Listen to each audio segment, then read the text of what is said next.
He loves the Constitution. 3 in the afternoon, he's ran. He loves the Constitution.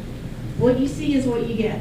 And I want to personally thank you for coming to Greenup County. I know it's a long way from your hometown, and I know you're busy.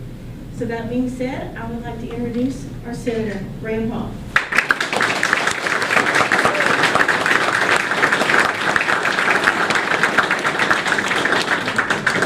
Thank you all for coming. It's great to be here. We have been busy.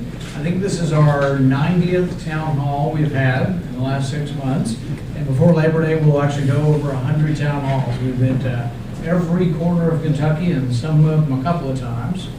Along the way, sometimes I get to do some fun things. My voice you can tell is wearing out a little bit, but yesterday I actually got to take batting practice with the Lexington Legends.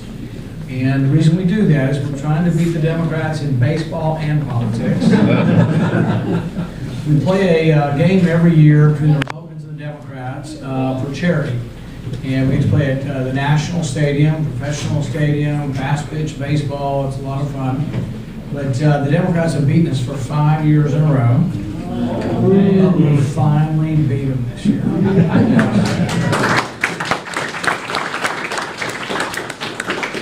The Democrats have a pitcher who played in college, played for Morehouse. He was also like 35 years old, so he was very good and younger than most of everybody else up there.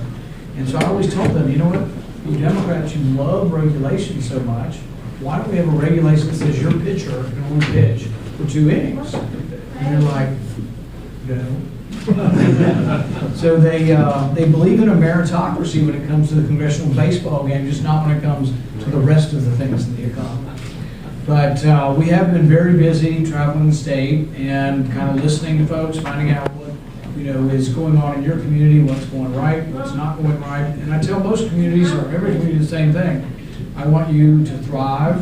I want you to prosper. I want your county to prosper. I want more jobs to be created. And we have to figure out what kind of economic system or what kind of political system allows you to thrive. Now, our founding fathers started out with a group of suppositions. They believed that our rights came from our Creator.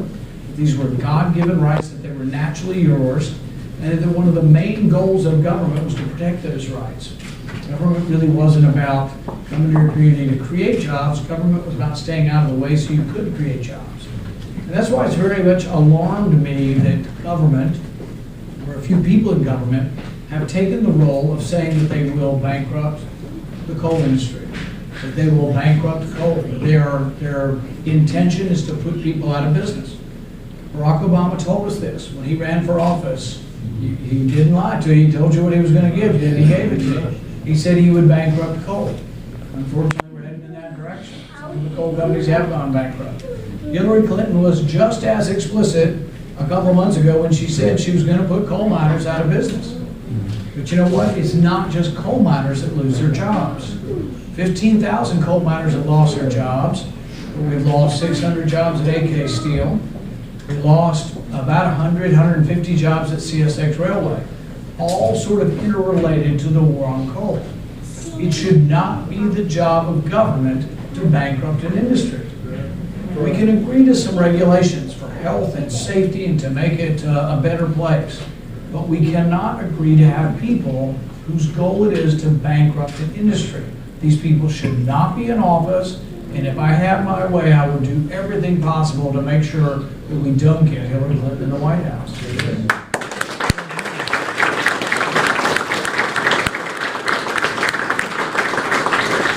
We've been doing a lot of polling. Every day you see the polling. Trump's ahead, Trump's behind, Clinton's ahead. They even polled the candidates' spouses. So you may have seen this the other day. They polled Bill Clinton. They said, they polled 1,000 women. Would you sleep with Bill Clinton? And the results were kind of interesting. 1% said no, 2% said yes, and interestingly, 97% said never again.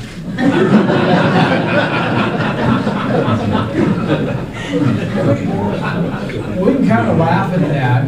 If you look at it in a serious way, and you look at his behavior as an individual, as someone who should be a leader of his community or leading the country, what he did was reprehensible. No CEO of a company could have done what he did with an intern in the White House and kept their job. They wouldn't be hired by any respectable company in the country. And yet they still put themselves out as wanting to be the leaders of the country. And I think it's despicable. And I think that there's no way they should get within a 10-mile radius of the White House. They've enriched themselves. They're worth $200 million. You heard her say she was dead broke when they left. They're now worth over $200 million. They didn't make something you wanted. They didn't sell you something. They didn't create something. They sold themselves to the highest bidder, whether it was Saudi Arabia or Russia or you name it. Bill Clinton made $1 million giving a speech to a Russian bank that was negotiating to buy a uranium mine in our country. It just so happens that that sale had to be approved by someone. His wife, Hillary Clinton. He also gave a nearly $1 million speech to an electronics manufacturer in Sweden that was trying to sell electronics to Iran. You remember we had sanctions against Iran? The only way this company could sell them to Iran is they had to get a waiver from a certain person in government, Hillary Clinton. After they sold the uranium company to the Russians, maybe this is a coincidence, I don't know, the Clinton Foundation got $140 million from the owner of the uranium company. I mean, you can't make this stuff up. But when I look at all these things and I say, well, are you worried about them getting back in the White House? Yes. I mean, we have a Supreme Court justice that will be decided.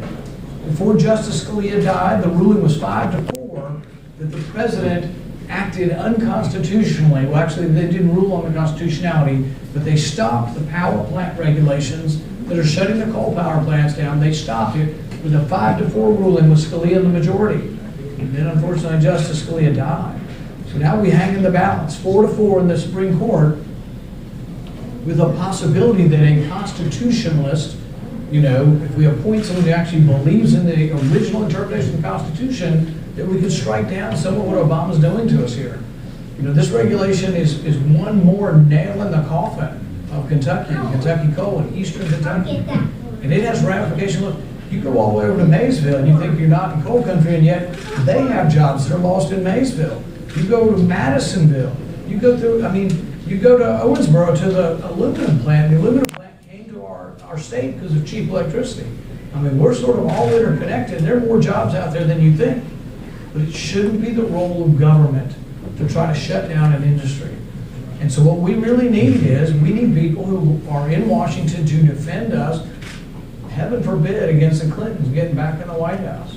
And you've got an election. We got to make sure Kentucky does its part and make sure that we don't, you know, we try to do everything we can as far as Kentucky's concerned to keep the Clintons out of the White House. Our rights were given to us by our Creator. The Constitution was instituted, and the reason our Founding Fathers wrote it was not to restrain you. It was to restrain government. Our Founding Fathers were very concerned about the accumulation or the concentration of power. They were worried about a king. When they made the rules for the presidency, they wanted to limit the power given to the presidency because they didn't want a king. But now we have a president who says, I've got a pen and I've got a phone and I'll jolly well do what I want. And that's not what we expect from the president. He says he's frustrated. He says there's a Republican Congress and they won't do what I want. Well, welcome to America, Mr. President. I mean, you don't always get what you want. You have to convince people. You have to get a consensus in order to get things done. But he's not willing to do that, so he just short circuits it and writes up, you know, regulation after regulation. Some of these regulations are tens of thousands of pages long. And so we have to rethink what we want here. Do we want constitutional government where we have checks and balances, or do we want to just let the president do whatever he wants? I don't care if it's a Republican president. I don't want unlimited power given to the presidency. We have a long-standing tradition in our country. It even dates back to England of trying to limit the power of the king. You go back to all the way to 1215 when the Magna Carta was written. It was people saying to the king, we need to restrain the power of the king. The people need more power.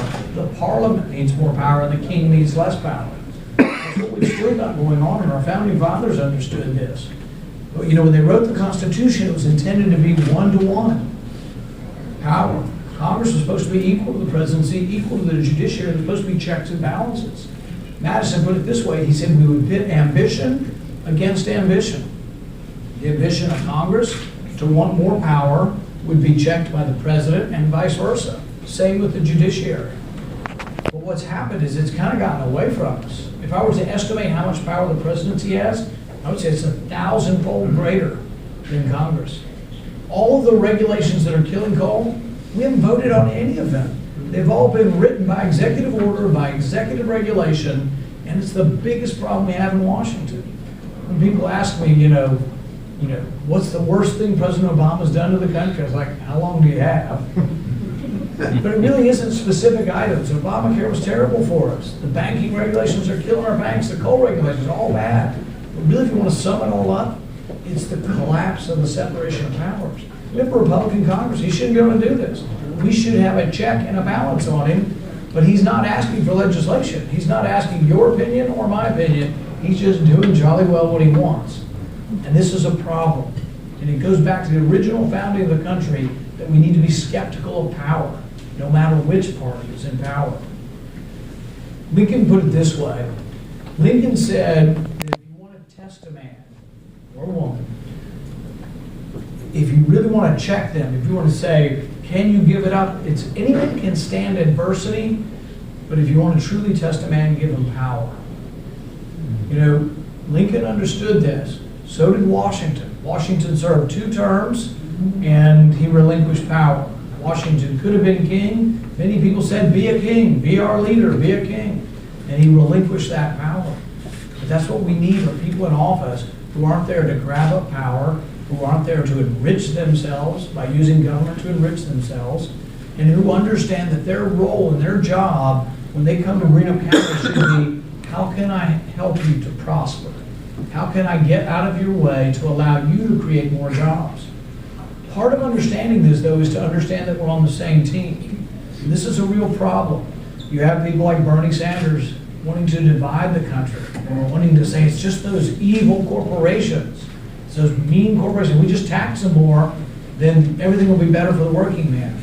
Well, guess what? If you tax your boss more, there'll be less profit and less jobs. And really, there isn't some mean old ogre that owns all these companies. We own them. I don't care if you're a teacher, a fireman, or a policeman.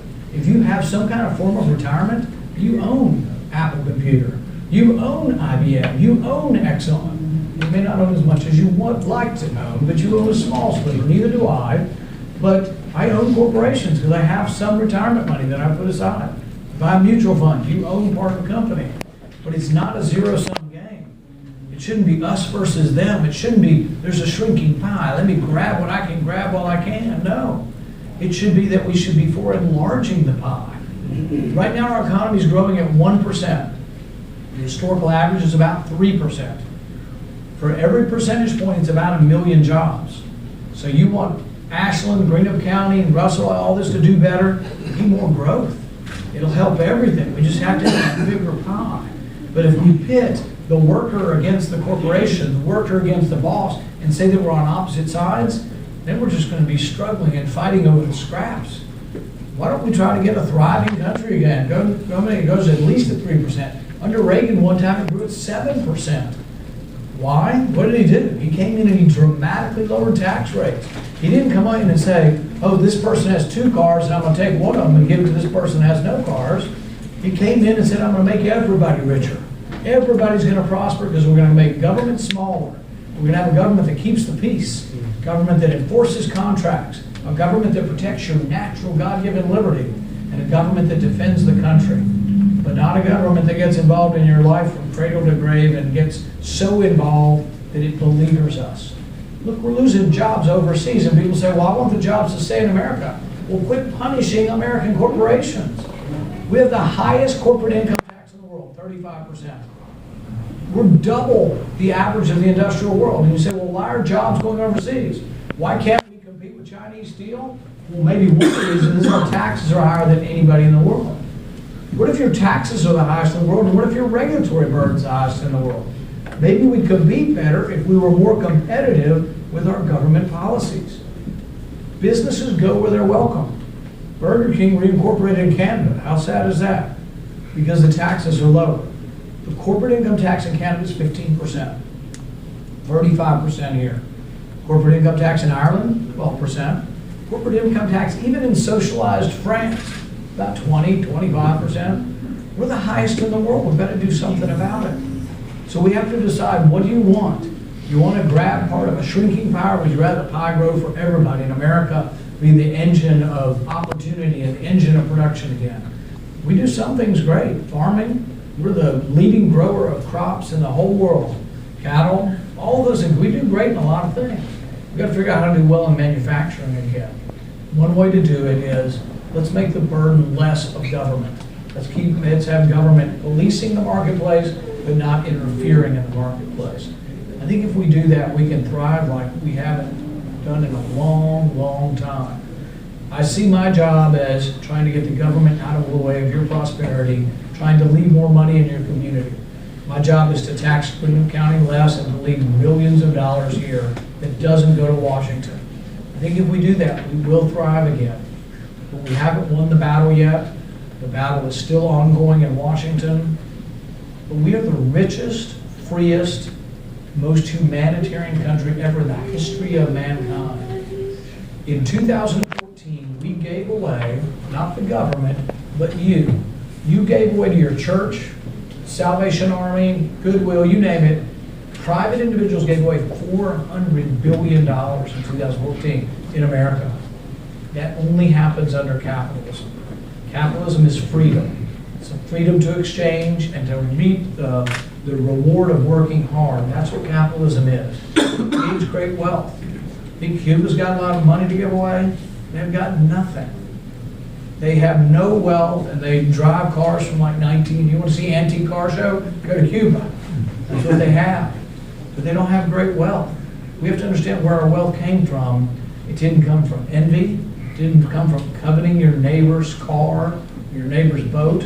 It came from believing in ourselves, believing in our founding documents, and believing in the incredible potential of an individual who is self-interested, tries hard for them and their family and for their community. I'm going to keep trying to defend that, the Constitution, the Bill of Rights, and I appreciate your support. Thank you very much.